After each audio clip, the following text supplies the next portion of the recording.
Sveiki, eteryje Dzūkijos televizijos žinios, jūsų dėmesio antradienio įvykiai, pradžioje apie juos trumpai. Šiandien žiniose. Švietimo įstaigų patalpomis Alytaus bendruomenė galės naudotis nemokamai.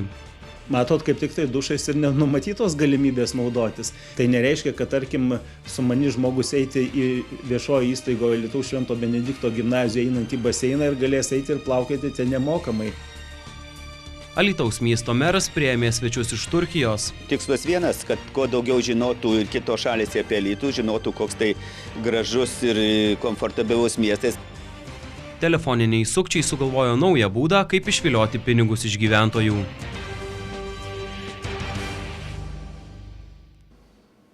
Ne vienerius metus politikai kritikavo, kad Alytaus švietimo įstaigų durys bendruomeniai nepakankamai atviros. Pagaliau uždegta žalia šviesa ir politikų sprendimų švietimo įstaigų patalpomis ir kitų turtų po pamokų savaitgaliais ar vasaros metu bus galima naudotis nemokamai. Plačiau žurnalistė Daina Baranauskaitė. Norėdami pažaisti krepšinį ar kitą sportinį žaidimą, susidariusios grupės asmenų kreipėsi į Alytaus švietimo įstaigų administraciją ir už tam tikrą pinigų sumą jiems suteikiama tokia galimybė. Tvarka nesikeičia, tačiau politikų sprendimu bendruomenės nariai švietimo įstaigų patalpas ir kitą turtą po pamokų savaitgaliais bei vasaros atostogų metu galės naudoti nemokamai. Čia pabrėžiu, yra vienkartiniai poreikiai, tai yra neplaniniai, čia kaip ir anksčiau buvo nuomojamos salės, taip ir ateityje jos bus nuomojamos tie, kurie sistemingai, nuolatos, reguliariai naudojasi tam tikros firmos, tam tikros organizacijos, fiziniai ir juridiniai asmenys tą galės ir toliau nuomoti sporto salės. Tačiau jeigu, tarkim, šeima sugalvojo pažaisti, tarkim, krepšinį ar dar, tarkim, šaškėmis ar šachmatais ar kompiuteriais pasinaudoti, tai turės tokią galimybę.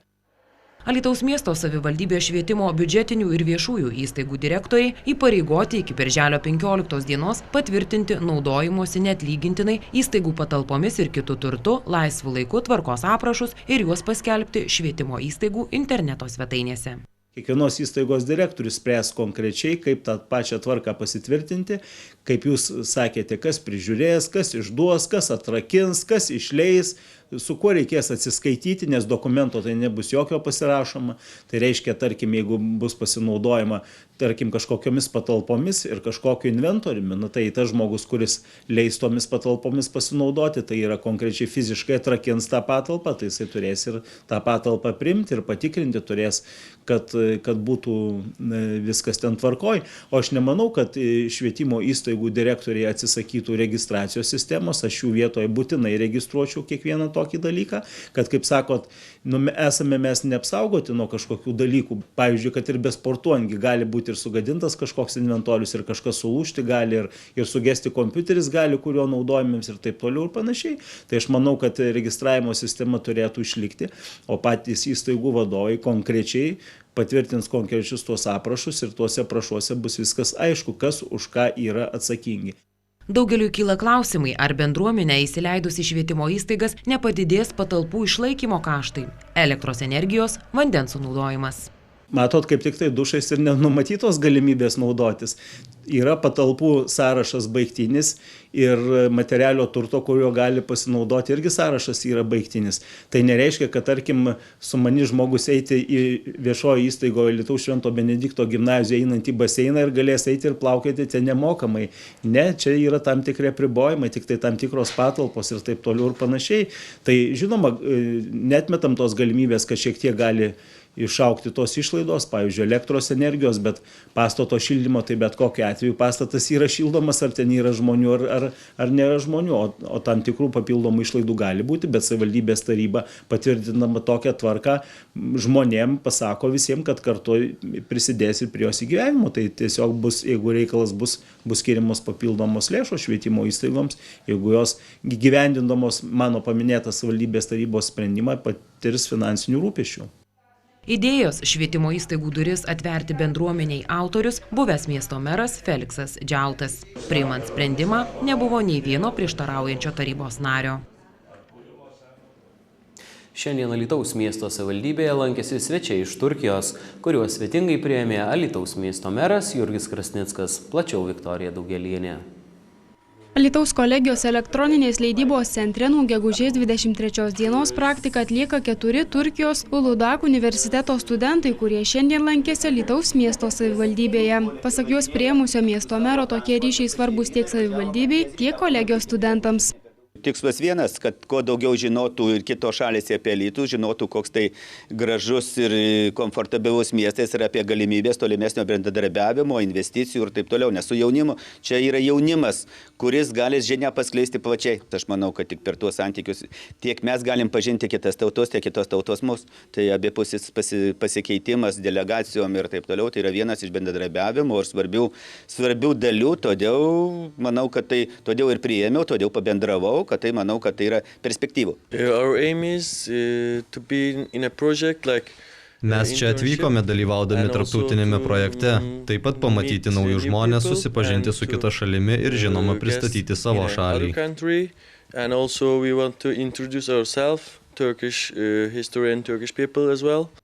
Kadangi svečiai Lietuvoje vieši jau antrą savaitę, jiems teko susipažinti su gamta bei žmonėmis. Pašnekovas tikino, kai savo šalį jie parsiveš geriausius įspūdžius.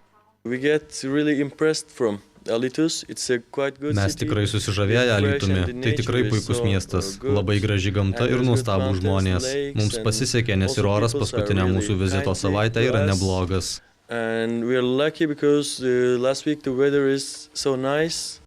Susitikimo metu svečiams buvo parodytas filmas apie Alytų, savivaldybės vadovams, užsienio studentai pristatė savo šalį, Bursą miestą, Uludağ universitetą ir save. Loretos galerijoje nuo šiandien galima apžiūrėti dailininkės Žydrijos Janušaitės portretų parodą susitikimui. Dailininkės tapyba pristatoma kartu su Lietuvoje gyvenančios vengrų kilmės menininkės Evos Tamos porceliano plastikos darbais. Loretos galerija vasaros sezoną pradėjo naują parodą. Joje pristatomi 2 menininkių darbai – dailininkės iš Kauno Žydrijos Janušaitės tapyba ir keramikos meno pasaulyje gerai žinomos Lietuvoje gyvenančios vengrų kilmės menininkės Evos Tamos, kuriančios autentiškas porceliano kompozicijas darbai. Jos gan skirtingos, bet labai įdomios, nes iš tikrųjų tiek Žydrijos meno išraiška visiškai kitokia, negu mes anksčiau kažkurių kitų autorių pristatėme darbus, tiek meno pasaulyje žinomos keramikės Eva Tomas darbai, irgi tai yra nauji, nematyti Alytuje tikrai ir labai norisi, kaip ir Alytaus miesto šventėj, gražių renginių, taip ir gali pas mus tuo pačiu irgi užsukti ir pamatyti gražius meno dirbinius. Evos Tamos kūryboje ypač reikšminga porceliano plastika, panaudojant skulptūros, tapybos ir grafikos priemonės. Ji kuria autentiškas porceliano kompozicijas, o svarbiausia menišką, modernę ir stilingą, labai įvairių formų plastiką pasižyminčius kūrinius. Ir jos pristatome labai gražius papuošalus. Jie yra labai išskirtiniai, nes jie yra vienetiniai, nepakartojami ir kad ir norėtum tokį antrą darbą, tikrai nepadarytume. Ir kiekvienas suspindytas dirbinys šviesoje dar gražiau, dar gražesnėmis spalvomis. Porceliano plastika Loretos galerijoje pristatoma kartu su Žydrijos Janušaitės tapyba. Menininkė eksponuoja realistinius nusisukusių žmonių portretus. Mes dažnai susitinkam su žmogumi iš nugaros. Pavyzdžiui, einam gatvę, stovime eilėje, važiuojam kažkokiu viešuoju transportu. Mes matom žmogaus nugarą, ne? Ir tada mes kartais nepastebim to žmogaus, o kartais mums ta žmogaus nugara kažką sako. Ir mums tada prasideda, mes galvom, kas tai per žmogus, kokia jo veido išraiška. Ta prasme, mes tokia kaip savo užduodam paslaptį mįslę ir taip kažkaip pats susikuri, koks tai yra žmogus.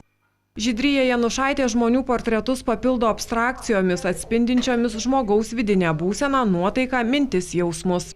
Tai yra tas pats žmogus. Tai yra tai, kas yra mumise ir tai, kuo mes dalinamės ir to, ką mes turim.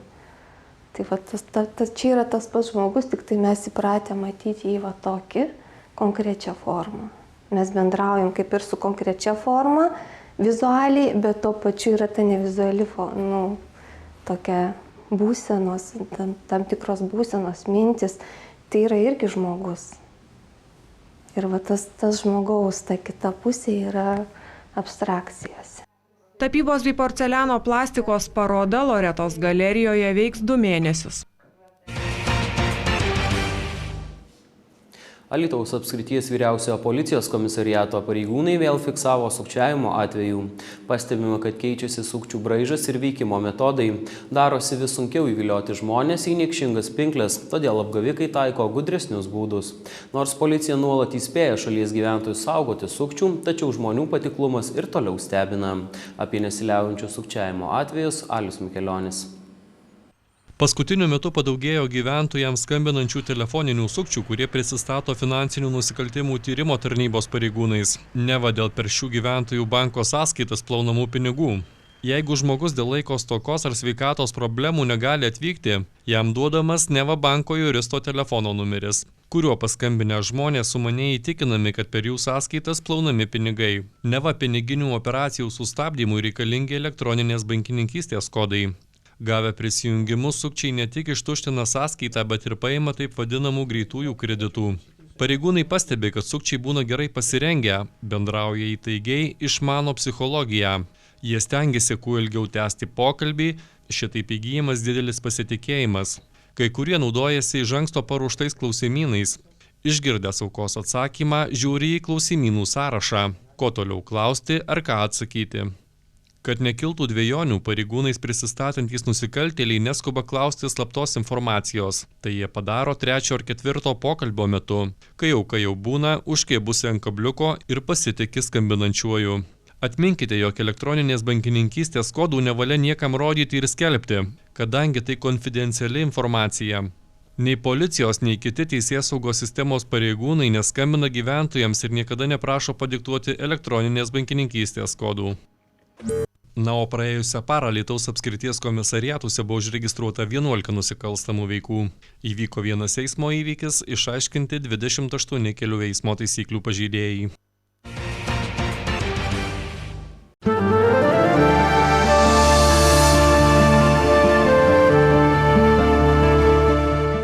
Na, kiek matote? Pirmus 6 matau gerai, kitų ne. O kairė? Analogiškai. Žiūrėkit, yra 2 variantai. Laukiat iki lapkričio, stovite eilėse, kurį laiką nematote nieko. Arba tiesiog dabar matote daugiau nei 40 ir nemokamai. Aišku, renkuosi dabar. Nelaukite ir jūs lapkričio mėnesio, kai analoginė antžeminė televizija bus išjungta. Rinkite skaitmeninę televiziją Gala, nes tai daugiau nei 40 kanalų, jokio mėnesinio mokesčio iki lapkričio, priedėlis nemokamai ir antena už specialią kainą. Užsisakykite telefonu 1817 arba internetu. Gala, daugiau nei televizija, sukurta Teo.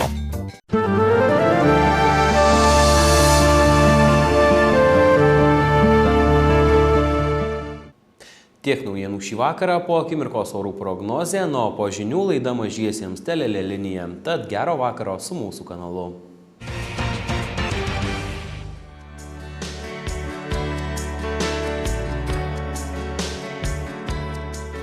Nors artimiausiomis dienomis vasariška šiluma mūsų dar nedžiugins, žvarbiausi orai jau praeityje. Vakar dangus jau prašviesėjo, nebešiurpino atšiaurūs vėjo gūsiai, o temperatūra daug kur pasiekė 15 ir daugiau laipsnių. Bet iš ciklonų įtakos bei debesuotų orų dar visiškai neišsivaduosime. Šiandien virš Balkanų susiformavusio ir į šiaurės rytus judančio ciklono debesys vėl tirščiau uždengė ir didelę mūsų krašto dalį.